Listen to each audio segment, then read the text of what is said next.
ಶಿಕ್ಷಕಿಯೊಬ್ಬರು ಹಲವು ವರ್ಷಗಳ ಪರಿಶ್ರಮದ ಹಣದಲ್ಲಿ ಸುಮಾರು 110 ಗ್ರಾಂ ಚಿನ್ನಾಭರಣಗಳನ್ನು ಖರೀದಿ ಮಾಡಿ ಮನೆಯಲ್ಲಿ ಇಟ್ಟಿದ್ದ ಎಲ್ಲವೂ ಕಳ್ಳತನವಾಗಿರುವ ಘಟನೆ ಚಿಕ್ಕಬಳ್ಳಾಪುರ ತಾಲೂಕಿನ ಸೊಪ್ಪಹಳ್ಳಿ ಗ್ರಾಮದಲ್ಲಿ ನಡೆದಿದೆ.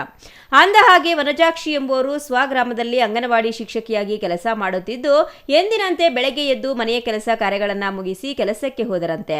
ಮನೆಯಲ್ಲಿದ್ದ ತಂದೆಯೂ ಸಹ ಕೆಲಸದ ನಿಮಿತ್ತ ಚಿಕ್ಕಬಳ್ಳಾಪುರಕ್ಕೆ ಬಂದಿದ್ದಾರೆ.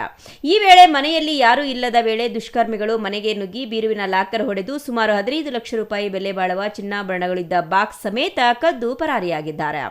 ಇನ್ನು ವನಜಾಕ್ಷಿ ಎಂದಿನಂತೆ ಮನೆ ಬೀಗವನ್ನ ಬಾತ್ರೂಮಿನಲ್ಲಿ ಇಡುತ್ತಿದ್ದರಂತೆ. ಮಧ್ಯಾಹ್ನ ಮನೆಗೆ ಮರಳಿ ಬಂದಿದ್ದಾರೆ. ಈ ವೇಳೆಗೆ ಮನೆಯ ಬಾಗಿಲು ಓಪನ್ ಆಗಿರುವುದನ್ನು ಕಂಡು ಗಾಬರಿಯಾಗಿ ಸ್ಥಳೀಯರನ್ನ ಕರೆದಿದ್ದಾರೆ. ಇನ್ನು ಮನೆಯಲ್ಲಿ ಕಳ್ಳತನ ನಡೆದಿರುವುದು ಗಮನಿಸಿ ತಕ್ಷಣ ಪೊಲೀಸರಿಗೆ ಮಾಹಿತಿ ನೀಡಿದ್ದಾರೆ.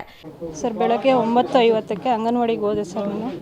ಮತ್ತು ಅಪ್ಪ ಮನೇಲಿದ್ದರು. 11 ಗಂಟೆಯಲ್ಲಿ ಅವ್ರು ಊಟ ಮಾಡಿ ಸ್ನಾನ ಮಾಡಿಕೊಂಡು ಚಿಕ್ಕಬಳ್ಳಾಪುರ ಹೋಗಿದ್ದಾರೆ. ಮತ್ತು ನಾನೀಗ 1:30ಕ್ಕೆ ಮತ್ತೆ ಊಟಕ್ಕೆ ಅಂತ ಅಂಗನವಾಡಿಯಿಂದ ಮನೆಗೆ ಬಂದೆ.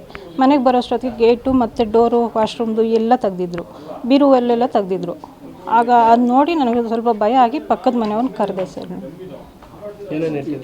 Sir, necklace, long chain, 3 set ಓಲೆ, 2 ಉಂಗುರ ಮತ್ತು ಸೈಡ್ ಮಟ್ಟಿ ಇತ್ತು ಸರ್. ಕ್ಯಾಶ್ ಏನಿಲ್ಲ ಸರ್. ಇಲ್ಲ ಸರ್. ಸರ್, ಏನು ಹೊಡೆದಿಲ್ಲ ಸರ್, ಎಲ್ಲ ಬೀಗ ತೆಗೆದು ತೊಗೊಂಡೋಗಿದ್ದಾರೆ. ನಾವು ಬೀರುವಲ್ಲಿ ಇಟ್ಟಿದ್ದೀವಿ ಸರ್. ವಾಶ್ರೂಮ್ ಇಲ್ಲ ಸರ್, ತೊಗೊಂಡೋಗಿದ್ದಾರೆ ಅವರು ಸರ್. ಒಡವೆ ಎಲ್ಲ ಹೋಗಿದೆ ಸರ್, ಏನೂ ಇಲ್ಲ ಒಡವೆ. ಆಗಲ್ಲ ಸರ್, ಹೇಳೋದಕ್ಕೆ ತುಂಬ ಕಷ್ಟಪಟ್ಟು ನಾನು ಮಾಡಿದ್ದೀನಿ. ನಂಗೆ 10,000 ಸಂಬಳ ಬಂದರೆ ನನ್ನ ಮಗನ ಭವಿಷ್ಯ ಚೆನ್ನಾಗಿರಬೇಕು ಅಂತ, ಎಜುಕೇಷನ್ ಬೇಕಾಗುತ್ತೆ ಅಂತ ನಾನು ಒಡವೆ ಮಾಡಿಸಿದ್ದೆ ಸರ್. ಈ ಥರ ಆಗುತ್ತೆ ಅಂತ ಗೊತ್ತಾಗಲಿ. 1 ರೂಪಾಯಿ ಕಷ್ಟಪಟ್ಟೆ ತಿರ್ಸಿದ್ದೆ ಸರ್. ಇಲ್ಲ ಸರ್, ಆ ಥರ ಏನಿಲ್ಲ